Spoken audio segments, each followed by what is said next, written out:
Mirna memasukkan helai demi helai baju ke dalam koper, memastikan tidak ada yang tertinggal. 2 tahun ke depan, Mirna akan menghabiskan waktunya di desa Suren, desa yang jauh dari keramaian kota. Tolong kamu siapkan keperluan lainnya, Mas. Selimut, obat-obatan, semuanya jangan lupa dibawa. Pinta Mirna sembari mengecek ulang barang bawaan. Kalau obat gak mungkin lupa, kan suamimu ini dokter, ucap Sabto tersenyum simpul, sembari merekatkan selotip pada kardus terakhir. Kita hanya 2 tahun, tidak akan lama, nanti kamu juga akan terbiasa. Kita hidup harus bermanfaat untuk orang banyak. Aku tidak masalah untuk tinggal di pelosok desa yang membuatku sedih. Berarti program hamil harus tertunda lagi. Kadang aku kesal, Mas. Kita sudah 4 tahun menikah, tapi belum juga dapat momongan.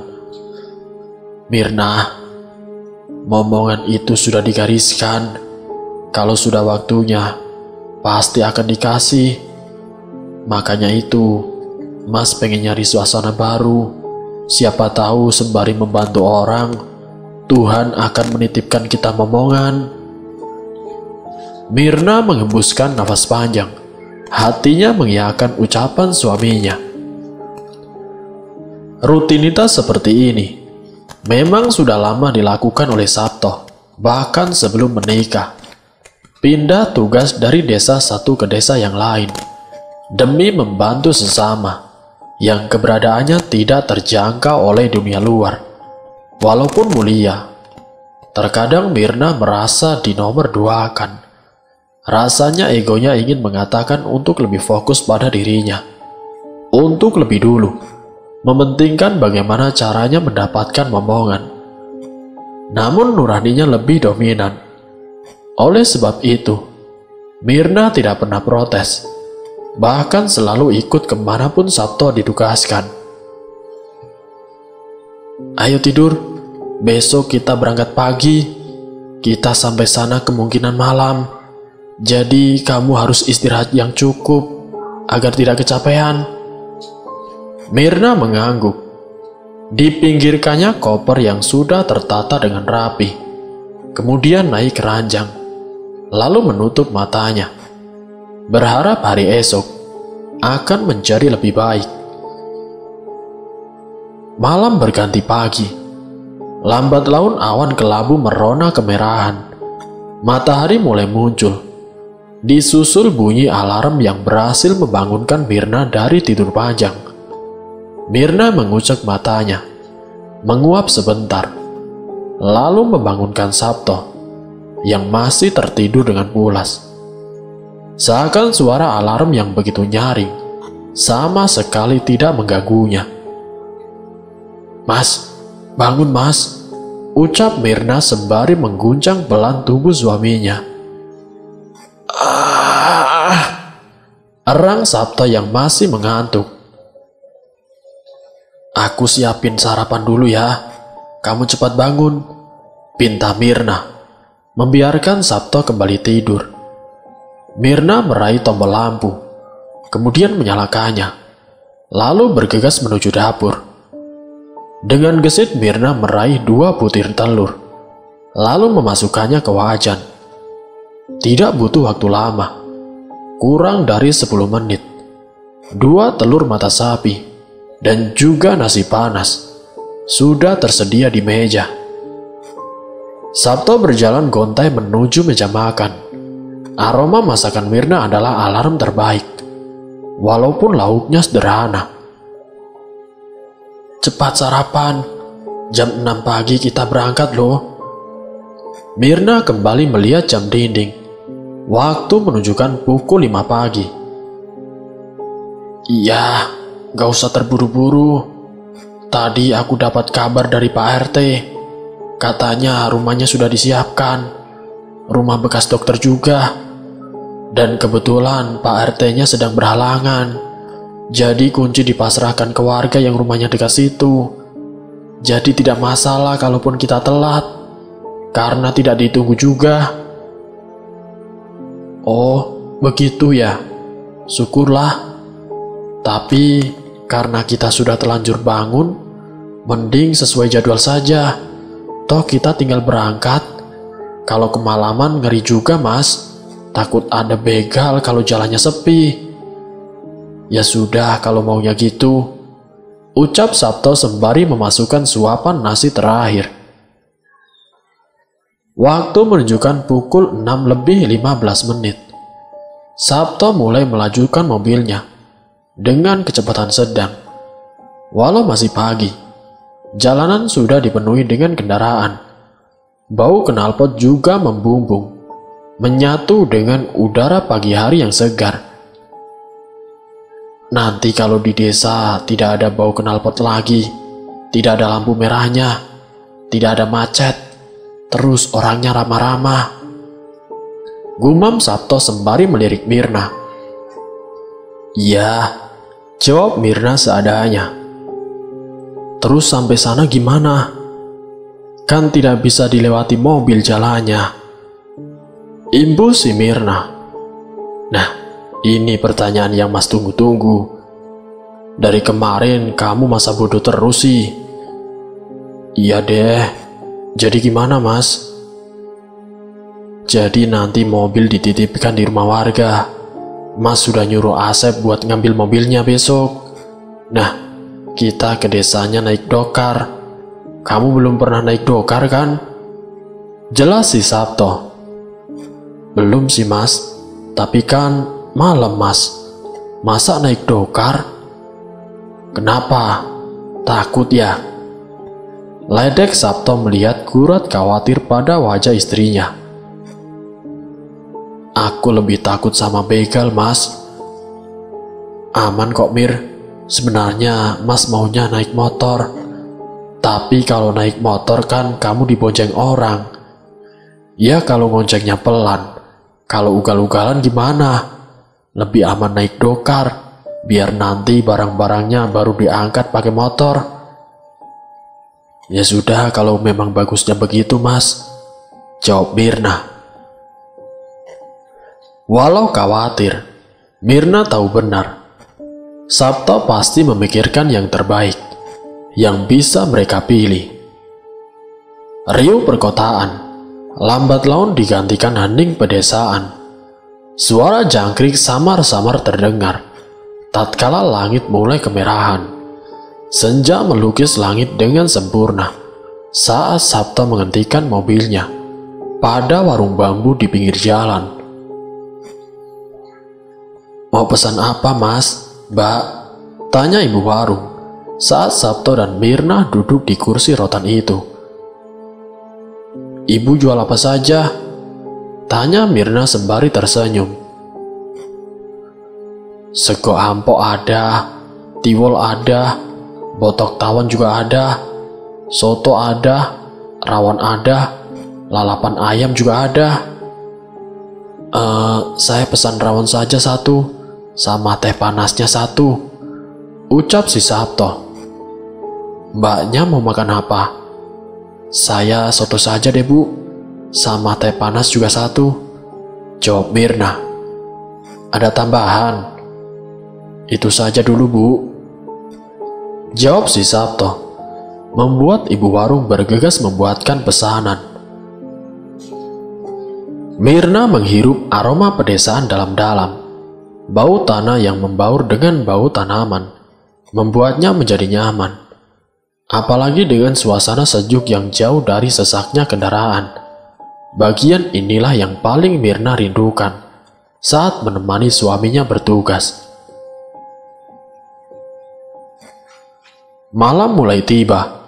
Suara jangkrik kian riuh, ditambah hujan tipis yang menemani perjalanan. Sabto menghela nafas panjang saat kabut membuat jarak pandang kian pendek. Apalagi jalanan setapak, jauh dari kata mulus. Kok sepi ya, Mas? Gumam Mirna sembari melihat sepanjang perjalanan. Jalan yang sangat sunyi. Kanan dan kiri jalan juga tidak ada rumah.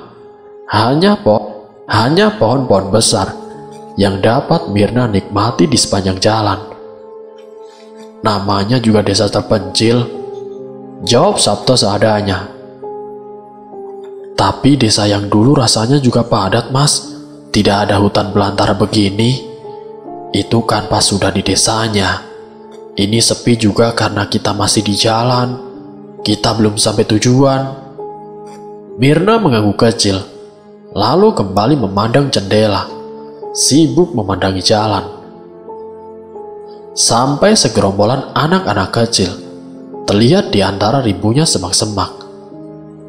Mas, ada bocah, Mas, ucap Mirna dengan intonasi yang tinggi, berharap suaminya berhenti sejenak. Hah? Di hutan kayak gini? Tidak mungkin, Mir, ucap Sabto tanpa mengalihkan pandangannya. Beneran, Mas. Orang banyak kok, segerombolan itu, jawab Mirna meyakinkan suaminya. Ah, mungkin kamu kecapean, jadi kamu salah lihat. Tidak mungkinlah ada orang tua yang ngebolehin anaknya main jam segini. Apalagi ini sudah jam 9 malam. Mirna mengembuskan nafas panjang. Sekali lagi dirinya melihat ke arah segerombolan anak yang tadi dirinya lihat. Segerombolan anak itu masih melihat Mirna. Segerombolan anak tanpa baju, yang sebagian badannya tertutup dengan ribunya rerumputan. Singkatnya, pada pukul 12, Sabto sampai pada rumah yang dekat dengan Tugu, yang bertuliskan Desa Suren. Woi, Bang, teriak seseorang pemuda berumur 20 tahunan. Seseorang itu bernama Jarwo. Perawakannya tidak terlalu tinggi, mengenakan kupluk dengan sarung yang diselempangkan di badan. Wah, Jarwo, ucap Sabto sembari memeluk ringan. Ini istri saya, Wo, imbu Sabto sembari memelang punggung Mirna. Wah, Bu Mirna ya? Tanya Jarwo dengan ramah, sembari mengulurkan tangannya. Iya, saya Mirna. Panggil Mbak saja, jawab Mirna, sembari menyambut uluran tangan Jarwo. Baik, Mbak. Ini barang-barangnya ditaruh saja, biar diangkut sama warga. Terus Mbak Mirna sama Bang Sabto ikut saya naik dokar. Ya sudah, ayo bantuin saya nurunin barang dulu, pinta Sabto sembari membuka pintu belakang mobil. Siap, Bang. Oh ya, Mbak Mirna nunggunya di dalam rumah saja. Ada Bu Nur di dalam. Ya sudah, saya masuk dulu ya, ucap Mirna sebelum masuk dalam rumah. Suasana rumah Bu Nur sangat tradisional. Rumah yang serba dengan kayu, dengan halaman yang luas. Di dalam rumah ternyata tidak hanya ada Bu Nur, tapi anak-anaknya juga belum tidur, tengah mendengarkan dalang cilik yang sedang memainkan wayang kulit. Permisi, sapa Mirna saat sampai di ambang pintu. Bu dokter, Bu dokter, teriak salah satu anak manis bernama Dewi. Teriakannya membuat saudaranya yang lain ikut heboh, berlomba-lomba sampai ke ambang pintu, berebut menjabat tangan Mirna. Jangan ngeribetin Bu dokter, teriak Bu Nur sembari merapikan jilbabnya. Gak apa-apa, Bu, ucap Mirna sembari mengelus kepala Dewi. Maaf ya, Bu, anak-anak saya nakal. Oh, tidak, Bu, ini semua anak Ibu Nur, tanya si Mirna, melihat 4 orang anak yang ada di hadapannya. Masuk dulu, Bu dokter, ajak Bu Nur sebelum menjawab pertanyaan dari Mirna. Mirna duduk di tikar bambu, menghadap wayang yang masih tertancap pada batang pisang. Ini semua anak saya, Bu. Yang paling besar namanya Dewi, yang kedua namanya Gatra, yang ketiga dan keempat namanya Antareja sama Antasena, ucap Bu Nur menjelaskan. Di dalam hati Mirna, Mirna begitu sangat iri. Untuk mempunyai satu anak saja, Tuhan belum mengabulkan. Tapi begitu murahnya Tuhan kepada Bu Nur, hingga mengaruniai 4 anak sekaligus. "Bu dokter, jangan ngelamun," ucap Dewi sembari mengelus tangan Mirna. Maaf ya, ibu melamun ya. Panggil Bu Mirna saja ya, kan yang dokter suami ibu," jawab Mirna. "Iya Bu Mirna," jawab anak Bu Nur serentak. "Ini diminum dulu tehnya Bu Mirna." "Aduh, jadi ngerepotin Bu." "Enggak, maaf ya seadanya." Ini juga sudah ngerepotin Bu," jawab Mirna tidak enak hati. "Nanti kalau ada apa-apa Bu Mirna kesini ya. Terus kalau warga desa ngomong yang enggak-enggak, tidak usah didengerin," ucap Bu Nur mengingatkan. Belum juga Mirna menjawab, Sabto sudah lebih dulu mengajak Mirna untuk bergegas. "Bu Nur, wah makasih banyak loh. Kok sampai dijamu begini istri saya?" "Gak apa-apa Pak Dokter. Ini juga ala kadarnya kok. Semuanya sudah beres. Jadi saya mau pamit dulu ya Bu, anak-anak," ucap si Sabto. "Saya duluan ya Bu. Makasih sudah dijamu," ucap Mirna. "Hati-hati ya," jawab Bu Nur mengantar sampai ke ambang pintu. Tapi baru saja Mirna keluar, Reja anak yang paling kecil menggandeng tangan Mirna. "Bu, mereka ngikutin Bu," ucap Reja. Buru-buru Bu Nur membengkak mulut Reja. Nggak usah didengarin Bu Mirna," ucap Bu Nur. Mirna mengangguk ringan, walau pikirannya melayang, coba mengartikan apa yang dimaksud oleh Reja. Bu Nur kemudian melambaikan tangannya, melepas kepergian Sabto dan Mirna. Lambat laun bayangan Mirna dan Sabto mulai menjauh, seakan menyaru dengan pekatnya malam. "Reja, kan ibu sudah bilang, jangan bilang yang aneh-aneh. Kasihan Bu Mirna, nanti seperti yang sudah-sudah," pesan Bu Nur kepada Reja. "Kasihan Bu Mirna baik," jawab Reja. "Iya, ibu tahu. Tapi desa kita kan sudah lama tidak ada dokter. Kalau warga sakit gimana? Mau ke desa seberang? Mau ke Mbah Wiro? Sakit fisik tidak bisa dibawa ke dukun, Le. Anakku Reja, ini juga buat kalian. Lisanya dijaga. Bikin Bu Mirna sama Pak Dokter betah," ucap Bu Nur sebelum berlalu membawa nampah berisi teh yang masih tersisa separuh. Suasana begitu sunyi. Samar-samar suara angin membelai rimbun daun kadang terdengar, atau sekedar gesekan ranting pohon yang bertahutan. Yang paling nyaring adalah suara lonceng dokar dan sepatu kuda yang terkadang kala menginjak bebatuan. Jalan setapak begitu sempit. Jalan bebatuan dengan kebun karet di kanan dan kirinya. Jalan yang tidak bisa dilalui oleh mobil. Mungkin karena itulah suasananya begitu sunyi. "Warga di sini ramah-ramah ya Mas," ucap Mirna membuka obrolan. "Iya, makanya kamu pasti betah," jawab Sabto sembari mengelus tangan Mirna. "Tenang Mbak Mirna, pasti warga akan sangat ramah. Soalnya sudah 5 tahun lamanya di desa Suren tidak ada dokter," sahut Jarwo tanpa mengalihkan pandangannya dari jalan. "Terus kalau sakit, pada pergi kemana, Wo?" tanya Mirna penasaran. "Biasanya kita pakai obat-obatan tradisional, Mbak. Atau terkadang kita ke desa seberang. Ada tetua kampung yang tahu soal obat-obatan. dan juga hal-hal berbau supranatural. Namanya Mbah Wiro. Bukannya bahaya ya, Wok? Kalau sakit fisik malah ke dukun. Mirna seakan tidak setuju. Namanya juga kampung, Mbak. Kalau tidak percaya ke dukun, mau percaya sama siapa? Dulu juga di desa seberang sempat ada bidan, ahli gizi dan juga perawat.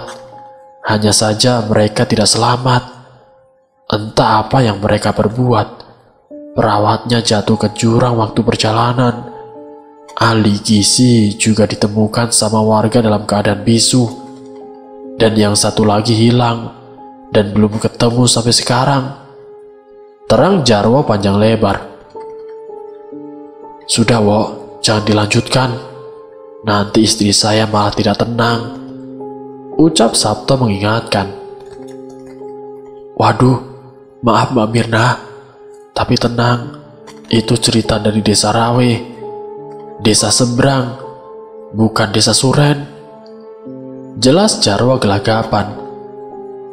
Gak apa-apa kok, Wok, kan saya tadi yang penasaran, jawab Mirna dengan ringan. Jawaban Mirna memotong pembicaraan, membawa kembali sunyi yang panjang. Semua seakan sibuk dengan pikiran masing-masing. Sampai tidak terasa, Dokar berhenti pada rumah kayu yang cukup bagus jika dibandingkan dengan rumah warga yang lain. Kita sudah sampai, Mbak. Bang, ini kunci yang dititipkan Pak RT. Semua sudah disediakan, dari kasur sampai perabotan ala kadarnya. Semoga betah ya Mbak Mirna. Bang Sabto, kami mohon pamit. Besok kita ketemu lagi buat penyuluhan, ucap Jarwo berpamitan. Makasih banyak ya, Wok. Dan bapak-bapak yang sudah bersedia mengangkut barang-barang saya. Pokoknya saya sangat berterima kasih. Dan lagi kalau ada yang perlu saya bantu, bisa ketuk rumah ini, ucap Sabto dengan ramah. Semuanya mengangguk, sembari tersenyum ramah. Setelahnya mereka mulai beranjak pergi, menyisakan Sabto dan Mirna yang masih terdiam di depan rumah kayu.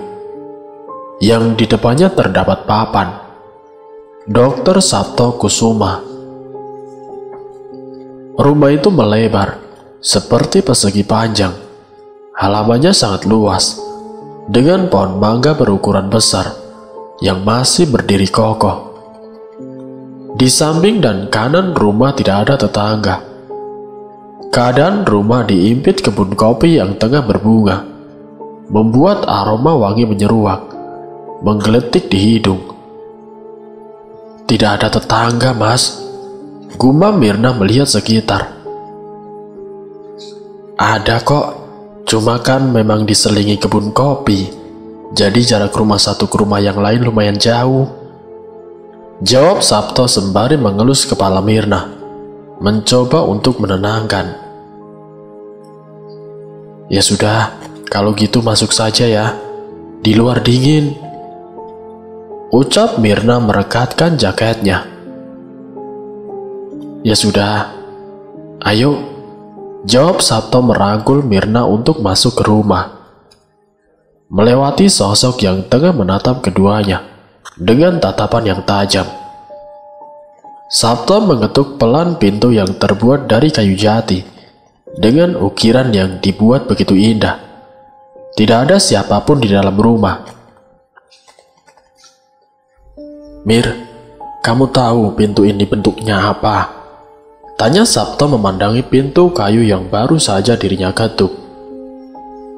Tidak, Mas, hanya pintu dengan bentuk separuh oval dengan ukiran kayu yang indah, jawab Mirna seadanya. Pintu ini berbentuk vagina, Mir. Orang Jawa selalu detail jika membuat sesuatu, termasuk pintu ini. Oh ya? Kenapa dibuat seperti vagina, Mas? Tanya Mirna kebingungan. Karena perempuan itu tempat pulang, bukan rumah namanya jika tidak ada perempuan di dalamnya, Dan lagi kita keluar dari vagina dan pulang dalam pelukan perempuan juga. Indah kan? Pintu ini melambangkan kasih ibu. Terang Sabto sembari tersenyum. Iya mas, indah, gumam Mirna, sembari mengamati ulang pintu jati yang terpampang indah di hadapannya. Banyak hal lain yang lebih indah, Mir. Kamu bisa belajar banyak hal di sini, ujar Sabto sembari memasukkan kunci ke dalam pintu. Mirna mengangguk sembari tersenyum tipis. Sabto mendorong gagang pintu, membukanya lebar-lebar, lalu masuk ke dalam rumah dan menutup pintu itu rapat-rapat. Mirna mengamati rumah yang akan dirinya tempati 2 tahun yang akan datang. Kesan pertama adalah rumah yang cukup lenggang, tidak banyak sekat. Ruang tamu langsung terlihat saat pintu terbuka. Lantainya keramik putih polos, dengan segala ornamen didominasi oleh kayu. Kamar mandinya di mana, Mas? Tanya Mirna kebingungan. Mungkin di luar, Mir. Jawab Sabto meraih gagang pintu belakang. Loh, gak jadi satu, Mas. Nyatanya kan tidak ada di dalam rumah. Iya sih, Mas. Ya sudah, ayo coba kita lihat. Ajak Mirna sembari mengekor di belakang Sabto. Suasana belakang rumah sangat luas, tanpa adanya penerangan. Yang terlihat hanyalah beberapa pohon pisang dan juga pohon salak. Ih, serem sekali, Mas. Iya, tuh kamar mandinya di ujung, ucap Sabto sembari menunjuk bilik kecil yang tertutup pohon pisang. Ya ampun, kenapa sih bikin kamar mandinya jauh sekali? Ya mungkin biar sekalian ngeliatin kebun, Mir. Jawab Sabto mengasal. Mau pipis sekalian gak? Biar nanti tidurnya tidak terbangun, imbus si Sabto. Ya udah deh, mumpung ada temannya, jawab Mirna yang kebetulan kepingin pipis. Ya sudah, ayo ditemenin. Sabto berjalan lebih dulu, mengarahkan lampu HP ke jalan kecil yang terbuat dari susunan batu. Hati-hati, licin.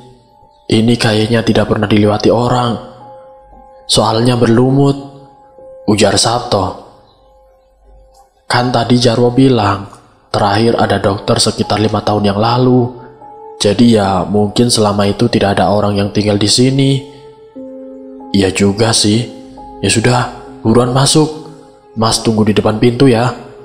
Suruh Sabto saat sampai di depan bilik bambu yang terlihat baru. Mungkin kamar mandinya sudah diperbaiki, tapi tidak dengan jalannya. Mirna masuk ke bilik bambu, menyalakan lampu berwarna oranye redup, lalu bergegas untuk pipis.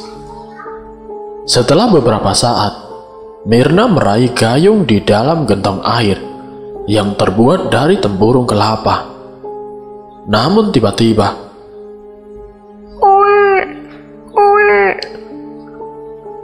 Mirna menghentikan aktivitasnya, mencoba memegahkan telinganya. Suara bayi, gumam Mirna pada diri sendiri. Suara itu kian kencang, seperti tepat di sebelah telinga Mirna. Mas, teriak Mirna sembari membuka pintu. Namun nihil hasilnya, pintunya terkunci. Mirna terlihat frustasi. Gedoran demi gedoran pintu tidak terdengar. Mirna merintih saat sesuatu yang kental dan anyir mengalir melalui selangkangannya. Mas, buka mas, rintih Mirna yang kesal. Tidak lama pintu itu terbuka dari luar. Sabto melotot tatkala melihat istrinya yang menangis sesenggukan. Loh, kamu kenapa, Mir? Tanya Sabto kebingungan. Mas, kakiku berdarah, mas. Isak Mirna yang lemas. Wajahnya pucat pasi. Seluruh badannya bergetar. Sabto mengarahkan senter ke kaki Mirna. Kakinya bersih, tidak ada darah sedikit pun, membuat Sabto kebingungan. "Sudah, ayo masuk dulu saja," ajak Sabto sembari merangkul istrinya. Mirna berjalan dengan tertatih. Badannya tidak sakit sama sekali, hanya bergetar hebat karena efek dari rasa takut yang dia rasakan. Sesampainya di kamar, Sabto menundukkan Mirna. Sekali lagi diperiksa kaki istrinya. Tidak ada apapun, hanya sedikit lumpur dan potongan rumput yang menempel pada kakinya saat melewati jalan ke kamar mandi. "Kakimu tidak berdarah, Mir. Utuh, tidak ada luka sama sekali," ucap Sabto. "Aku tidak suka rumah ini, Mas. Aku takut." Isak Mirna kembali teringat kejadian barusan. "Kamu hanya kecapean. Istirahat saja ya. Kan Mas di sini menemani kamu." Mirna mengangguk. Dirinya memang terlampau lelah. Kejadian barusan membuat rasa penatnya menjadi 2 kali lipat. "Besok kamu tidak usah ikut Mas ke balai desa ya. Kamu di sini saja. Istirahat," ucap Sabto sembari menyelimuti istrinya. "Aku tidak mau ditinggal, Mas," tolak Mirna masih dengan suara seraknya.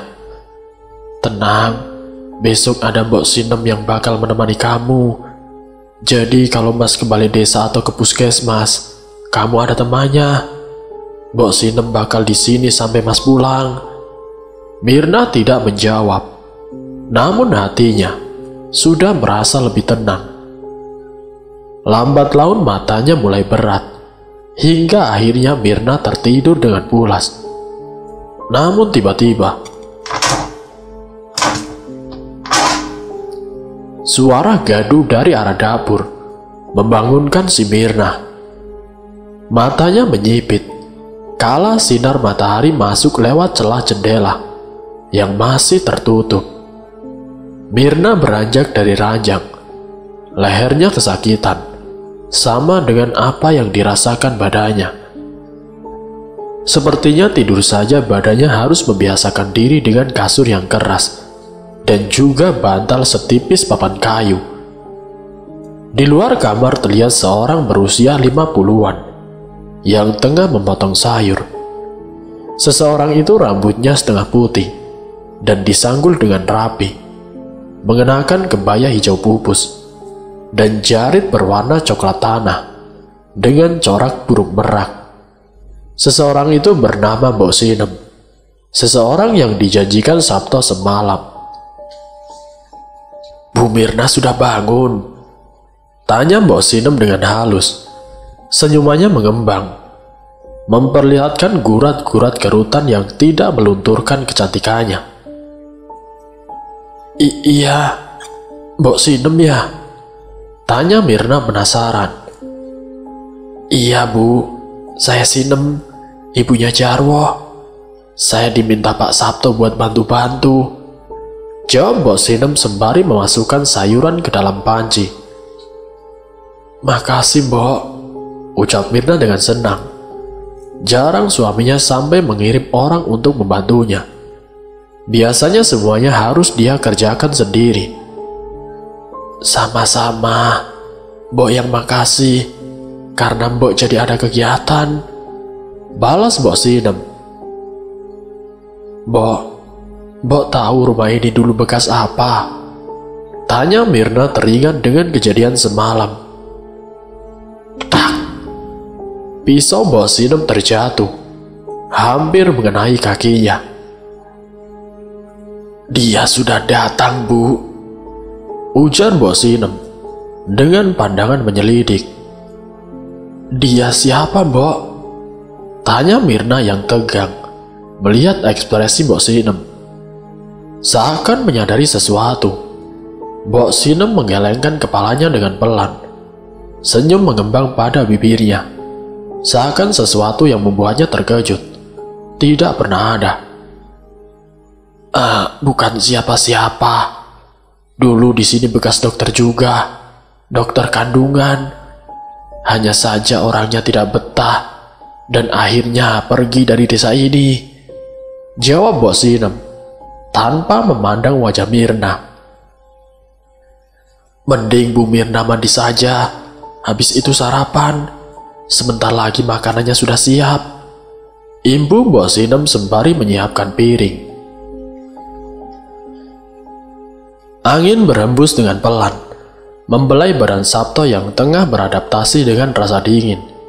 Padahal waktu sudah menunjukkan pukul 10 pagi, yang mestinya suasana harusnya lebih hangat. Namun tidak bisa dipungkiri, Sabto begitu senang melihat antusias warga yang begitu besar.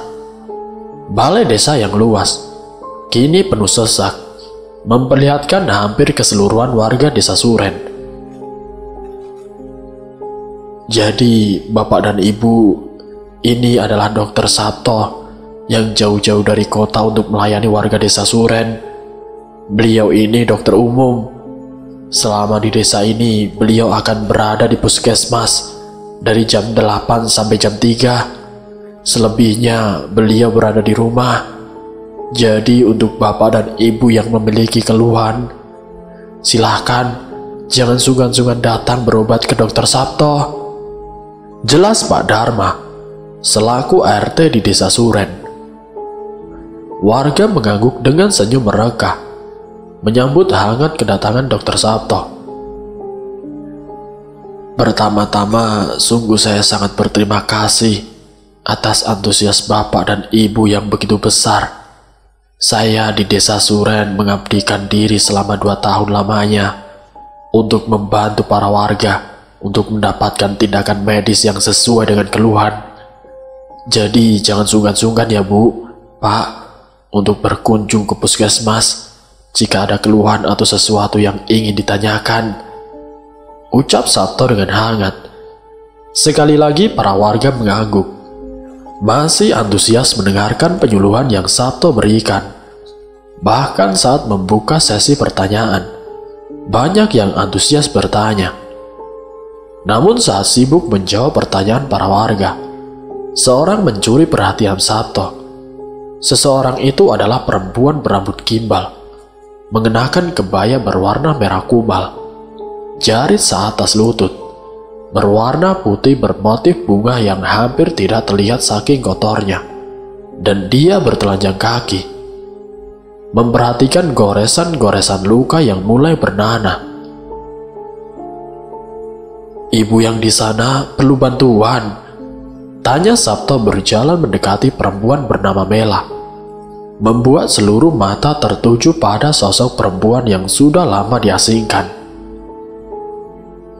Pembunuh! Pembunuh! Teriak Mela saat Sabto sudah berada tepat di hadapannya. Tatapan Mela terlihat nyalang, penuh dengan amarah. Tenang. Tenang, tenang Bu, saya mau membantu, ucap Sabto dengan lembut, mencoba untuk menenangkan. Namun Mela malah semakin mendekat. Dengan sigap Jarwo yang sedari tadi di dekat Sabto, membekap tubuh Mela yang terlihat sangat ringkih. Tidak butuh orang banyak. 1 orang saja, cukup untuk menghentikan langkahnya, untuk mendekati Dokter Sabto. Wah, tolong jangan kasar-kasar ya, pinta Sabto. Tenang Bang, ini memang gila. Kalau tidak dipegangin takutnya bikin onar, jawab Jarwo dengan masih memegangi si Mela. Sabto pun mengangguk, meraih sapu tangan di sakunya, lalu membersihkan luka pada kaki Mela yang tidak terawat. Pak, tolong ambilkan tas kecil saya, pinta Sabto pada Pak Darman, yang dengan sigap mengambil tas kecil berwarna hitam milik Sabto. Kembalikan anakku, kembalikan, rintih si Mela. Aduh Bu, anak ibu itu sudah meninggal, jawab Jarwo prihatin. Bohong, bohong, teriak Mela tidak terkendali. sampai menumpahkan alkohol yang akan digunakan untuk menyeka lukanya. "Sudah Pak Dokter, jangan obatin. Ini orang harusnya dipasung saja. Dasar gila," ucap Pak Darman yang kesal. "Bapak-bapak, tolong bantu saya memegangi ibu ini. Tolong jangan kasar," pinta Sabto tanpa mengindahkan kata-kata Pak Darma. Sabto kembali mengambil alkohol yang tadi sempat terpelanting. Saat Mela sudah dipegangi, barulah Sabto menyeka luka itu menggunakan alkohol. "Bu, selain luka di kakimu, luka di hatimu juga harus diseka, dibersihkan dan dirawat. Seperti alkohol yang menempel pada luka di kakimu, itu memang sangat menyakitkan, tapi harus dilakukan agar luka di hatimu tidak bernanah. Kehilangan seseorang yang dicintai memang berat, maka dari itulah kerelaan harus disegerakan agar sedihmu tidak berlarut-larut," ucap Sabto sembari membalutkan perban pada kaki Mela. Tidak hanya itu, Sabto juga memberikan sepasang sendalnya agar Mela tidak lagi bertelanjang kaki, membuat Mela terdiam beberapa saat sebelum akhirnya Mela menangis meraung. "Tidak apa menangis, air mata membasuh luka. Setelah selesai menangis, cobalah untuk bahagia," ucap Sabto sembari menepuk pelan punggung Mela. "Pak, Bu, jika ada saudara kita yang terkurung dalam kesedihan, jangan dikucilkan. Karena obat yang bisa kita beri adalah penerimaan. Selama saudara kita merasa diterima, luka hatinya berangsur-angsur sembuh, dan kesepian tidak bisa membunuhnya," imbu si Sabto kembali melanjutkan penyuluhan. Warga terpaku, menyimpan baik-baik kalimat yang baru saja Sabto sampaikan. Kalimat ringan yang keluar begitu menusuk bagi warga yang mendengarkan.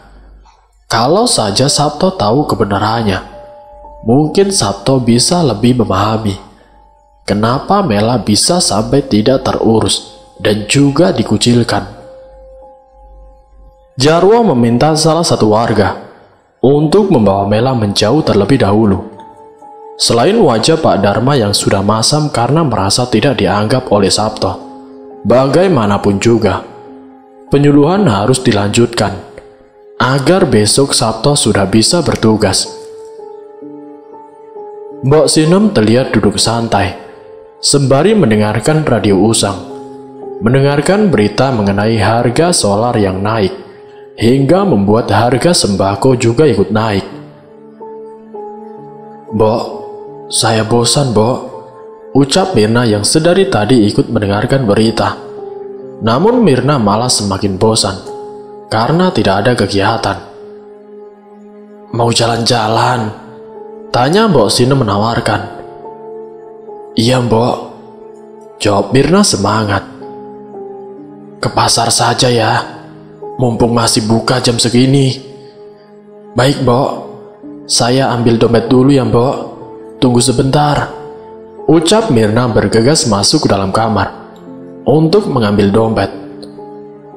Mbok Sinem menunggu dengan tenang sampai sesuatu di dekat gorden membuat Mbok Sinem menggelengkan kepala. "Jangan mengganggu," gumam Mbok Sinem dengan pelan. "Ayo, Mbok," ajak Mirna, menepuk pelan pundak Mbok Sinem, membuat Mbok Sinem terkejut. "Kenapa, Mbok?" tanya Mirna sembari melihat ke arah gorden. "Bukan apa-apa. Sudah, ayo," ajak Mbok Sinem, menghindari topik obrolan. Dalam waktu 15 menit berjalan kaki, Mirna dan Mbok Sinem sampai pada pasar Kutukan.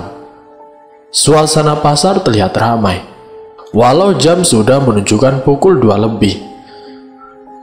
Berada di pasar Kutukan membuat Mirna merasa melihat film Tempo Dulu, di mana banyak pedagang menjual timbikar, peralatan masak dari kayu, dan suasana toko yang tembakonya terbuat dari anyaman bambu.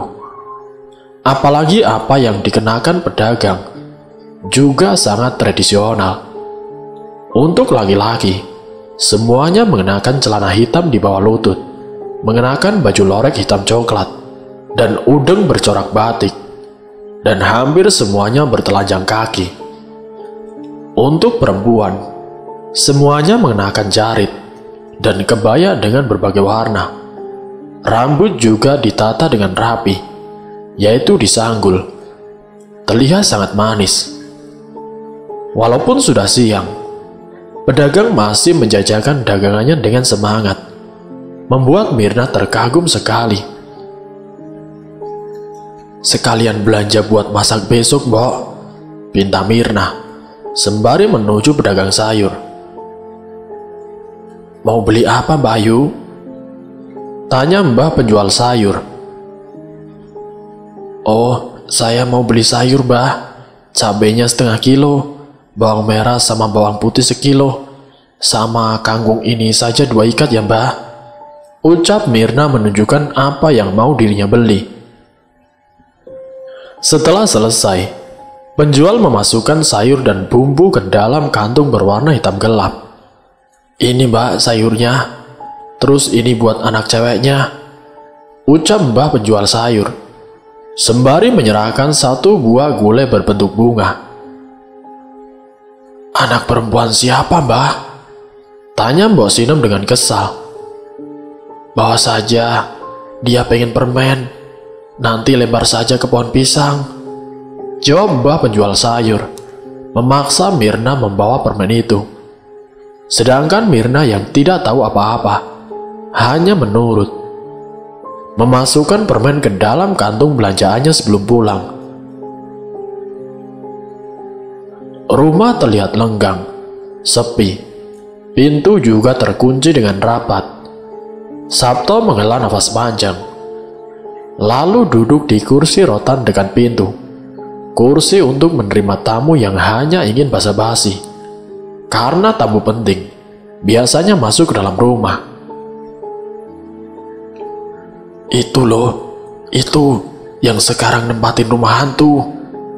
Ih, kok nggak takut ya?"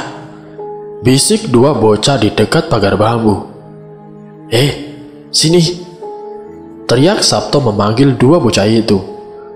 2 anak itu memandang Sabto dengan ragu, tapi enggan untuk masuk ke rumah. Menginjakan kaki di halaman saja tidak mau, hanya mematung di pinggir jalan. Sabto kemudian mendekat, setelah mengambil segenggam dodol dari dalam tasnya. "Dipanggil kok tidak mau mampir?" tanya Sabto menepuk pundak Adi, anak berperawakan kurus dengan rambut pelontos yang kini tersenyum lebar. "Tidak apa-apa, Pak Dokter. Pak." Adi nampak berpikir, mencari alasan yang tepat agar bisa segera pulang. Gumam Ando yang kesal karena sepupunya tidak kunjung memberi jawaban yang jelas. Ando yang berperawakan gembul dengan rambut belah tengah menarik kaos Adi agar segera pergi dari rumah itu. Anunya siapa?" tanya Sabto yang gemas melihat gigi kelinci Adi yang sedari tadi eksis. "Anunya saya, Pak Dokter. Saya disuruh ibu ke warung beli gula. Saya duluan ya, Pak," ucap Adi gelagapan, membuat Sabto terkikik gemas melihat tingkah laku Adi. "Ya sudah, ini buat bekal," ucap Sabto memberikan segenggam dodol pada Adi. "Loh, buat saya mana, Pak Dokter?" tanya Ado memelas, tergoda dengan dodol yang dibawa oleh Adi. "Dibagi 2, yang rata lo baginya. Harus adil," ucap Sabto mengelus kepala Adi dan Ado sebelum keduanya berlalu. "Loh, Mas, kok sudah pulang? Aku kira sore baru pulang," ucap Mirna berlari kecil ke arah suaminya. Tadi kan hanya penyuluhan, jadi tidak terlalu sore pulangnya. Lagi pula tidak ada yang mesti dirawat juga, jawab Sabto sembari mengelus kepala Mirna dengan lembut. Makasih ya Mbok, sudah bawa Mirna jalan-jalan, imbu Sabto setelah mencium tangan Mbok Sinem. Sama-sama, karena Pak Sabto sudah pulang, kalau begitu saya mau pamit juga. Pamit Mbok Sinem setelah memberikan belanjaan pada Mirna. Ya sudah, hati-hati ya Mbok. Besok kesini lagi ya. Soalnya besok saya sudah mulai tugas, pinta Sabto sebelum Mbok Sinem berlalu. Iya Pak, dan Bu Mirna, itu permennya tolong ditaruh di bawah pohon pisang ya, yang dekat dengan kamar mandi, ucap Mbok Sinem mengingatkan. Mirna hanya mengangguk, membiarkan Mbok Sinem untuk pulang. Aneh deh Mas, masa permen gulainya disuruh buang ke pohon pisang? Mending aku makanlah, sayang kalau dibuang. Mirna mengeluarkan permen berbentuk bunga yang tadi diberi oleh pedagang sayur. Ya sudah, tapi makannya di dalam saja ya. Mas sudah lapar. Tadi pas diajak makan-makan sama Pak RT, Mas menolak karena mau pulang cepat. Takut kamu bosan. Pas sampai rumah malah kamu lagi jalan-jalan. Ternyata kamu adaptasinya cepat, gumam Sabto sembari masuk ke dalam rumah. Sabto duduk di kursi goyang, sedangkan Mirna menarik kursi kayu, lalu duduk berhadapan dengan Sabto. Ya, aku kira sampai sore Mas. Ternyata jam 3 sudah pulang. Maaf ya Mas, tapi ada makanan kok di dapur, ucap Mirna sembari memakan permen gulali. Suara ketukan pintu membuat Sabto bergegas bangun dari tidur singkatnya. Rencananya yang hanya akan tidur 1 jam, ternyata lebih lama dari perkiraan. Jam sudah menunjukkan pukul 5 sore, membuat seluruh ruangan menjadi gelap. Dilihatnya Mirna masih tertidur dengan pulas, enggan membangunkan. Sabto memilih untuk menemui tamu seorang diri. Ceklek, pintu terbuka, menampilkan sosok perempuan yang kumal, yang tadi pagi sempat Sabto rawat. Bu Mela, mari silakan masuk Bu, suruh Sabto sembari membuka pintu lebih lebar. Mela menggeleng dengan pelan. Sedari tadi dirinya menunduk, menyembunyikan wajahnya. Makasih, gumam Mela. Makasih untuk apa Bu? Tanya Sabto dengan lembut. Mela menepuk dadanya dengan pelan. Luka saya tidak akan sembuh, tapi terima kasih sudah peduli. Saya kira kamu sama seperti dia. Ternyata tidak. Kamu baik. Kamu orang baik. Kamu pergi saja dari sini. Di sini bahaya, gumam Mela dengan parau. Sabto mengernyitkan dahinya, bingung dengan apa yang tengah dikatakan oleh Mela. Dia siapa? Tanya Sabto mencoba mengulik. Namun baru saja Mela hendak menjawab, suara Mirna membuat Sabto mengalihkan pandangannya dari Mela. Mas, ngobrol sama siapa Mas? Tanya Mirna dari arah kamar. Ini Bu, sama warga, jawab Sabto. Tapi saat Sabto kembali memandang arah pintu, Mela sudah tidak ada. Hari mulai gelap. Anak-anak berlari, bergegas pulang ke rumah masing-masing. Pintu ditutup dengan rapat. Jendela pun sama. Semua perempuan berdiam diri, membekap anak mereka sembari mengelus dada. Jarwo menyiapkan lentera. Kepalanya pening. Tidak habis pikir. Mbok Sinem terlihat gelisah. menanggapi kejadian yang tidak terduga. "Mbok, warga sudah sepakat tidak akan memberitahu kepada Pak Dokter, apalagi memberitahu kepada Bu Mirna. Jadi malam ini juga Mela akan dimakamkan di hutan." Mbok Sinem berkaca-kaca. Badannya bergetar, menahan tangis yang sekuat tenaga dirinya sembunyikan. "Kuburkan dengan layak. Semua warga bersalah akan kematiannya, Le. Aku, kamu dan semua warga akan terkena ketulah. Ini awal bencana hebat untuk warga desa Suren," ucap Mbok Sinem dengan pelan, namun sangat tajam. Jarwo memeluk kaki Mbok Sinem dengan erat. Dirinya merasa takut. Namun sebagai anak laki-laki satu-satunya di rumah ini, Jarwo harus ikut andil dan keluar dari rumah untuk menguburkan rahasia besar yang dibawa oleh para warga. "Saya berangkat dulu, Mbok," ucap Jarwo mengambil parang untuk dibawa oleh dirinya.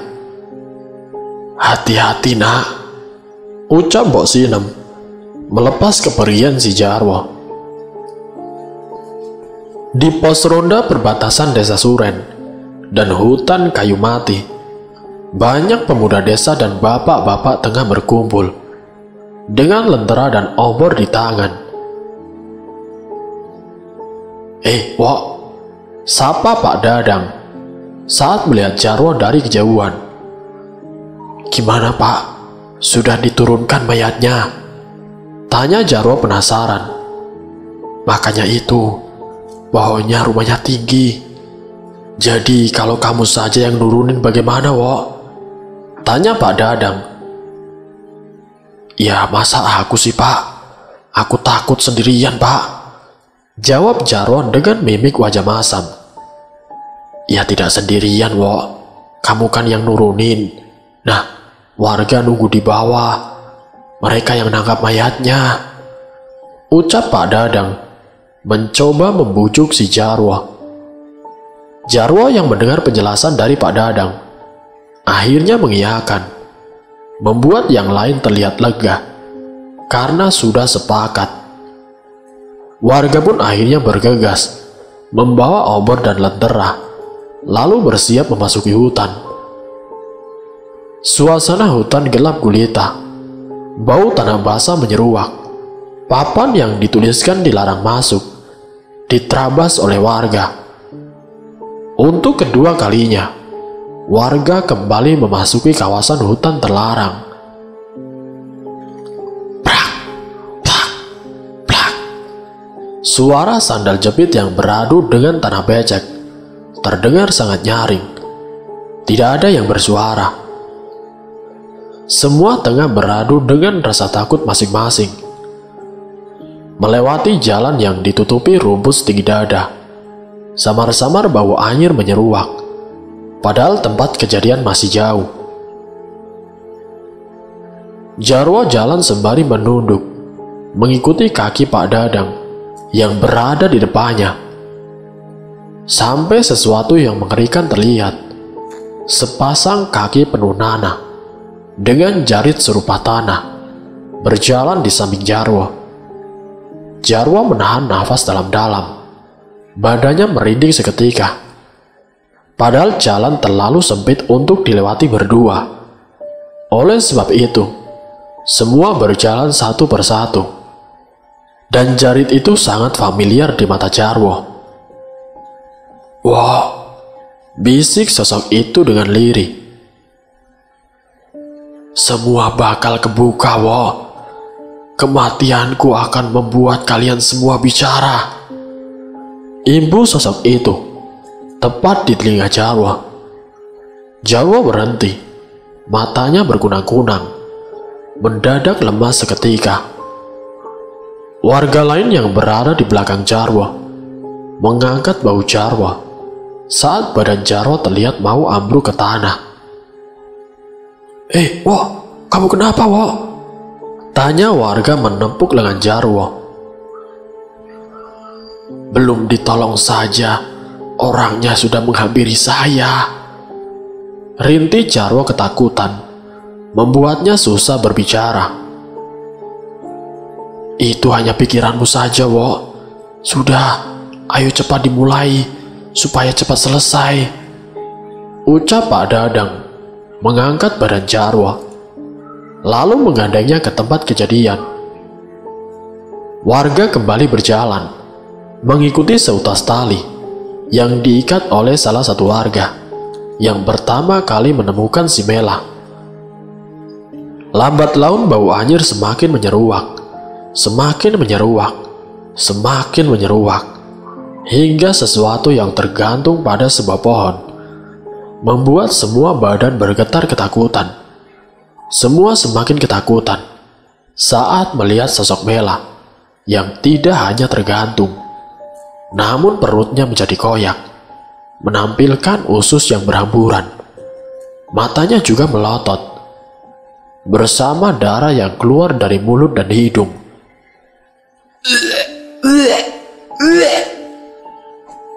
Jarwo memuntahkan seluruh isi perutnya saat darah segar masih menetes dari perut Mela yang koyak. Ampun Pak Dadang, saya tidak ikut, saya tidak kuat, teriak Jarwo. Semua warga tidak kalah takutnya. Semua tidak ada yang berani untuk menurunkan si Mela. Kalau begitu, mayat ini biarkan saja menggantung di sini. Ini yang kalian mau kan? Dulu juga begitu kan? Sampai papan itu terpasang dan kalian tidak bisa lagi masuk ke hutan ini. Ya sudah, kalau memang tidak ada yang mau menuruni si Mela, kita pulang sekarang. Tapi jangan ada yang bilang kalau mayat itu belum dikuburkan. Tutup mulut kalian rapat-rapat, ucap Pak Dadang, berjalan pulang terlebih dahulu. Warga yang sudah ketakutan, tidak ada yang mau tinggal di lokasi kejadian. Semua berlari, pulang ke rumah masing-masing. Sekali lagi peristiwa kelam terjadi. Nyawa yang hilang, tanpa dikubur ke dalam tanah, membawa kembali sosok mengerikan ke dalam desa Suren. Malam terasa mengerikan, petir menggelegar, bersamaan dengan hujan yang sangat deras, membuat siapapun memilih untuk berteduh daripada menerabas hujan. Pilihan itulah yang diambil oleh Jarwo dan juga yang lain, berteduh di dalam pos ronda perbatasan hutan. Selain suara derasnya hujan dan petir, tidak ada lagi yang bersuara. Sedari tadi hanya diam, memandang kosong pada hutan yang diliputi kabut pekat, menebak-nebak setelah ini apa yang akan kembali menimpa seluruh warga. Semua merekatkan diri, mencoba membunuh hawa dingin yang merasuk hingga ke tulang. Sampai sayup-sayup sebuah tembang terdengar. Lir ilir, lir ilir. Tembang itu terdengar dengan samar, walau setelahnya tembang itu terdengar lebih jelas, bersamaan dengan sosok yang keluar dari hutan. Sosok itu berjalan menginjak angin, kakinya mengambang. Tidak hanya satu, yang keluar dari hutan ada 3 sosok sekaligus. Sosok yang satu berambut kumal, mengenakan kebaya kotor yang penuh dengan noda darah, dengan jarit serupa tanah, membawa bayi semerah darah dalam dekapannya. Tidak hanya itu, dari usus yang tadinya berhamburan, usus itu kini mengikat satu sosok lain, sosok berbaju hitam, semata kaki dengan wajah yang koyak, dan rantai yang mengikat tangan dan kakinya, mengikuti sosok Mela dari belakang, seperti anjing yang tengah dirantai majikannya. Semua membelalak ngeri tatkala Mela berjalan pelan mendekati ke arah pos. Langkah itu semakin dekat, kian mendekat, sampai benar-benar berhenti di depan Jarwo dan yang lain. Mela menatap Jarwo dan yang lain dengan seutas senyum mengerikan, seakan kemenangan telah dirinya rengkuh. Memperlihatkan mata merah dengan hidung dan mulut penuh darah, lalu menatap sosok yang ada di belakangnya.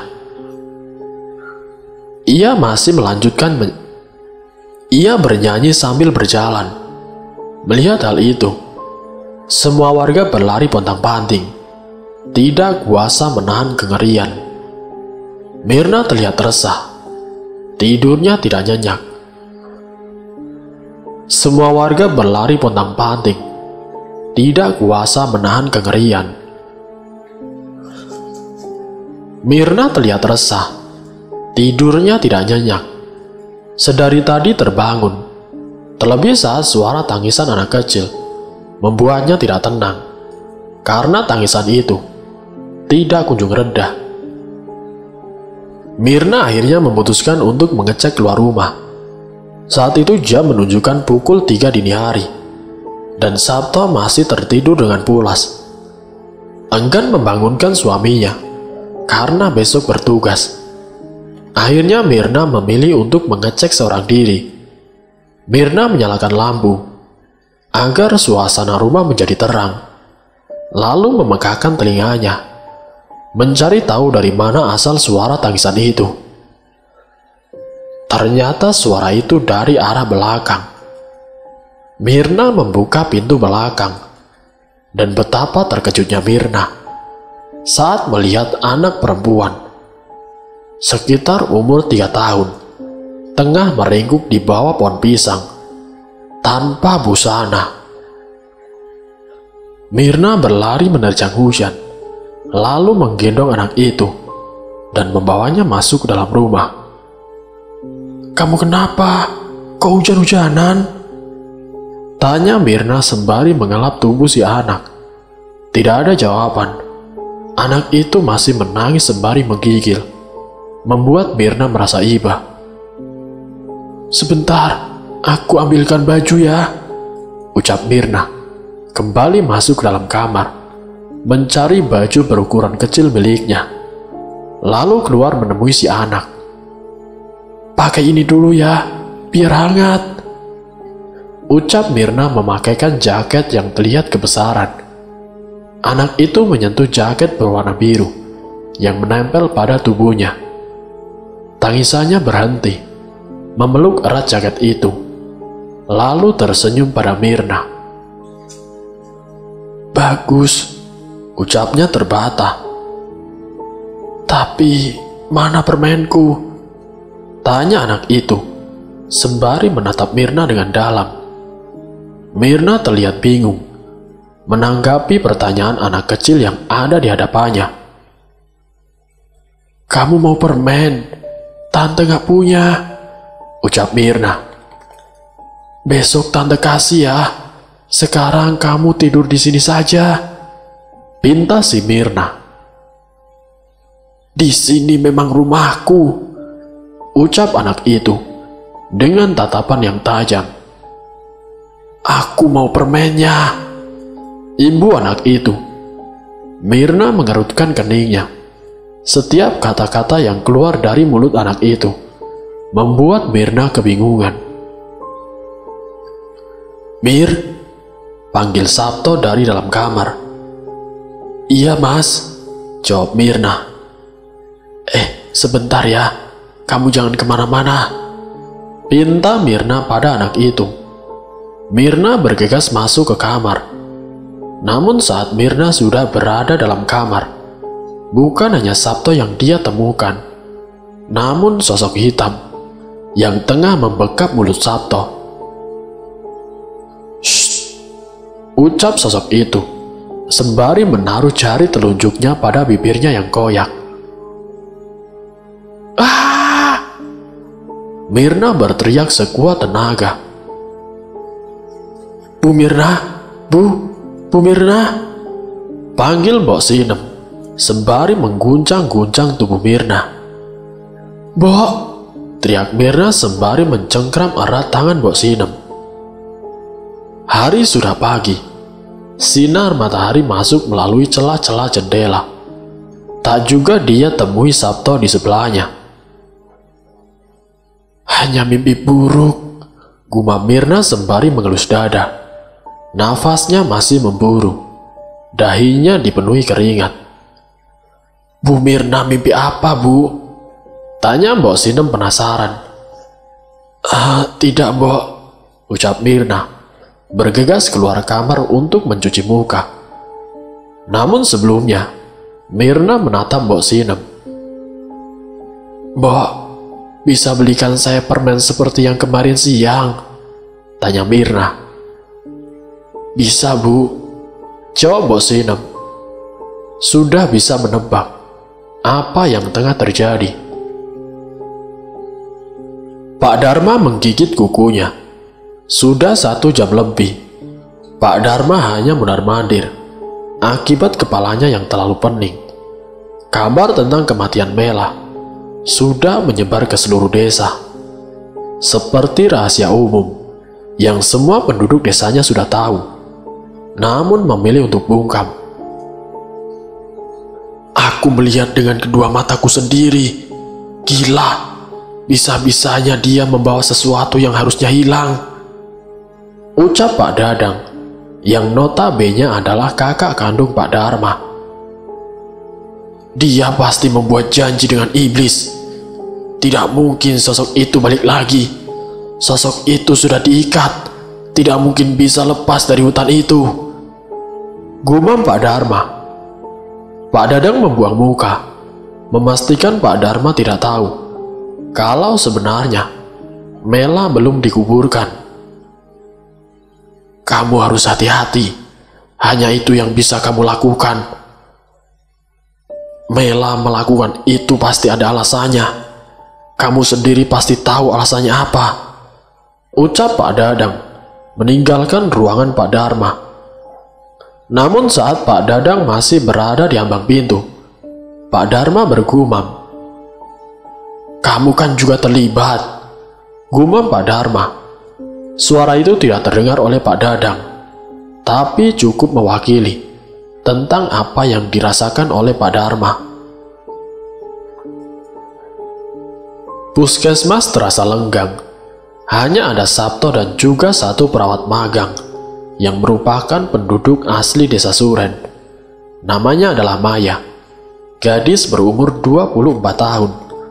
Perawakannya sedikit berisi, dengan rambut hitam pekat dan kulit sawo matang.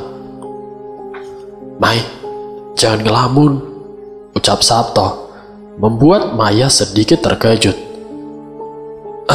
Iya Pak Dokter, jawab Maya gelisah. Kalau ada yang mengganggu pikiranmu, atau sekiranya kamu tidak enak badan, pulang saja nggak apa-apa, Mai. Puskesmas juga lagi sepi. Tidak Pak Dokter, saya di sini saja, ucap Maya mencoba meyakinkan si Sabto. Ya sudah, kalau memang itu mau kamu. Sabto tidak lagi memaksa. Karena suasana sunyi, Sabto mencoba membuka obrolan. Kamu tahu rumah Bu Mela di mana? Saya mau berkunjung, Mai. Kemarin kan Bu Mela datang ke rumah. Mungkin beliau butuh bantuan, tanya Sabto kemudian, sembari menjelaskan kejadian semalam. Namun bukannya menjawab. Maya menatap Sabto dengan tatapan tidak percaya. Wajahnya yang sedari tadi lesu semakin pucat. Bibirnya bergetar, hingga tidak terasa kalimat yang seharusnya tidak diucapkan keluar dari mulut Maya.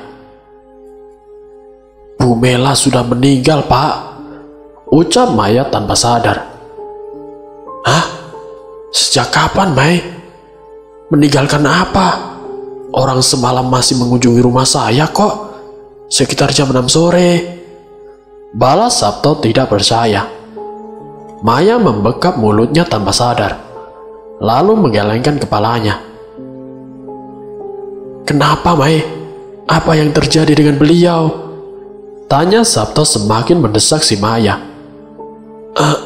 Tidak Pak, saya salah ngomong, ucap Maya nyaris menangis. Kalau begitu, coba nanti saya tak tanya sama Pak Dharma, ucap Sabto melunak, enggan membuat anak orang menangis. Tapi bukannya membaik, Maya malah semakin ketakutan. Bahkan Maya sampai sujud di kaki Pak Sabto. Jangan Pak Dokter, jangan. Tolong jangan bilang ke siapapun tentang apa yang baru saja saya ucapkan, Pak, ucap Maya menangis semakin kencang. Sabto mengerutkan keningnya. Semua yang dilakukan oleh Maya membuatnya semakin bingung dan penasaran. Sabto kemudian mengangkat tubuh Maya, lalu mendudukannya kembali. Coba ceritakan pada saya, dan saya tidak akan ceritakan kepada siapa-siapa. Semakin saya tahu bahayanya, pasti semakin saya akan menjaga rahasia yang akan kamu ceritakan sebaik mungkin. Maya terdiam, masih dengan suara isak tangis, yang coba dirinya untuk tahan. Hatinya tidak karuan, detak jantungnya pun berdetak dengan hebat, hingga meninggalkan ngilu, yang memaksanya terus menangis ketakutan. Maya, saya akan menjaga rahasia ini, gumam Sabto sembari menggenggam tangan Maya dengan lembut. Maya menatap Sabto lekat-lekat. Ya, dirinya tidak punya pilihan lain selain mengatakan sebagian kecil rahasia desa Suren. Memang benar Pak, Mela sudah meninggal, tepatnya setelah dia menemui Pak Dokter, ucap Mela sangat pelan, nyaris tidak terdengar. Meninggal? Sebenarnya apa penyebab kematiannya, Mai? Tanya Sabto sama pelannya. Gantung diri, Pak. Tetua desa yang tengah mengirim sajen pada Wireng menemukannya tergantung tepat pada pohon beringin di tengah hutan larangan. Kenapa bisa begitu, Mei? Tanya Sabto tidak percaya. Mengetahui sosok yang menemuinya semalam bukan lagi seorang manusia. Maya menggeleng dengan pelan, tidak mau memberitahu lebih lanjut mengenai alasan hal itu bisa terjadi. Saya juga tidak tahu, Pak, jawab Maya menunduk, enggan beradu tatap dengan Pak Sabto. Langit nampak biru, tidak ada awan sama sekali. Namun hawa siang yang terik tidak memperlambat perjalanan Mbok Sinem menuju rumah. Di bawahnya anting yang berisi beberapa belanjaan dan 2 biji permen gulali berbentuk bunga. Hatinya gelisah semenjak kedatangan Sabto. Banyak hal ganjil yang menyeruak. Mencoba keluar dari lubang gelap yang sedari dulu tertutup dengan rapat. Terlebih saat menyebarnya kabar tentang kematian Mela yang merubah banyak hal, seakan memperjelas hal buruk yang akan terjadi. Hutan kayu mati yang tadinya terasa damai, kini kembali dipasang papan yang bertuliskan dilarang untuk masuk. Padahal papan yang dulu terpasang sudah lapuk, dan beberapa warga mulai berani untuk mengambil kayu kering di pinggir hutan. Kini hutan itu kembali menjadi hutan larangan, karena di dalamnya menyimpan 2 jasad perempuan yang kelam, yang darahnya dipaksa tumpah oleh keadaan. Mirna menatap Mbok Sinem yang semakin lama semakin mendekat. Teh yang tergeletak di atas meja sudah dingin, tidak terteguk oleh Mirna yang sedari tadi merasa gelisah. Saat Mbok Sinem sudah dekat, Mirna menarik tangan Mbok Sinem. Mbok, ikut saya, Mbok, ucap Mirna, membawa Mbok Sinem ke arah belakang. Ini apa, Mbok? Tanya Mirna, menunjuk ke bawah pohon pisang. Mbok Sinem mengernyitkan dahinya, bingung dengan apa yang ditunjuk oleh Mirna. Jaket, Bu, jawab Bos Sinem. Melihat jaket tergeletak di bawah pohon pisang. Saya tahu itu jaket. Itu jaket saya, Mbok. Semalam saya kira saya cuma mimpi. Tapi pas saya keluar, saya lihat jaket itu di bawah pohon pisang. Mirna terlihat frustasi. Mimpi apa, Bu? Bos Sinem masih belum mengerti. Saya mimpi ketemu anak kecil, Mbok. Perempuan. Dia telanjang. Saya melihat dia di bawah pohon pisang lagi kehujanan. Lalu saya suruh masuk. Saya kasih baju ini. Terus dia nanyain permen yang saya makan kemarin. Tidak hanya itu saja. Saya juga melihat sosok hitam menggerayangi suami saya. Lalu saya terbangun. Seakan saya hanya bermimpi. Jelas si Mirna. Celaka, ucap Bos Sinem tanpa sadar. Celaka bagaimana, Mbok? Tanya Mirna dengan panik. Bocah itu harusnya di luar, Bu. Tapi malah kamu suruh masuk, ucap Bos Sinem dengan kesal. Maksudnya bagaimana sih, Mbok? Dia siapa? Bocah itu tidak hanya satu. Satu berhasil masuk. Semua juga bebas masuk. Sosok yang hitam itu Wireng, si pembawa petaka, ucap Bos Sinem dengan mata melotot. Mirna tidak kalah kagetnya. Ya makanya jelaskan dong, Mbok. Dia siapa? Wireng itu siapa? Teriak Mirna tidak terkendali. Bos Sinem menjauh. Mulutnya gelagapan. Bahasa tubuhnya menunjukkan ketakutan yang luar biasa. Maaf. Mbok sudah tidak bisa kerja sama Bu Mirna. Ini bahaya, ucap Bos Sinem, memilih untuk pergi dari hadapan Mirna.